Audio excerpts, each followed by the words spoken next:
আগের মতো আর ভয়েস দিয়ে এখন ভিডিও করতে মনে চায় না। কেন চায় না সেটাও বলছি। হে বন্ধুরা, আসসালামু আলাইকুম। স্বাগত আমার নতুন আর একটা ভিডিওতে। সারাদিন অফিস করে এসে ক্লান্ত শরীর নিয়ে রাতে রান্না করার জন্য এসেছে। আর শরীর তো কুলায় না, কিন্তু পেট তো আর সেটা বুঝবে না। পেটের জন্য এত কষ্ট করা।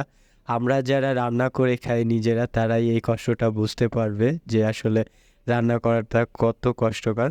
যখন শরীর ক্লান্ত থাকে না বা অফিস থাকে না, তখন রান্না করতে এত কষ্ট লাগে না।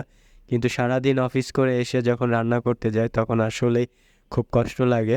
আর কষ্ট করা ছাড়া কিছু করার নেই, কারণ কিছু কিছু কষ্ট বাধ্যতামূলকভাবে করতেই হবে।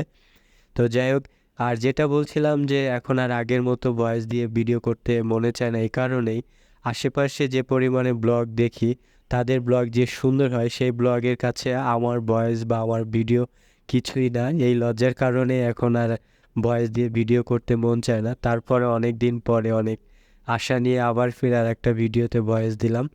তো যদি আপনাদের খারাপ লাগে, তারপরও কষ্ট করে দেখতে হবে। দেখেছেন, এর জন্য ধন্যবাদ সবাইকে। আবার হয়তো কোনো ভিডিওতে দেখা হবে। সে পর্যন্ত সবাই ভালো থাকবেন, সুস্থ থাকবেন।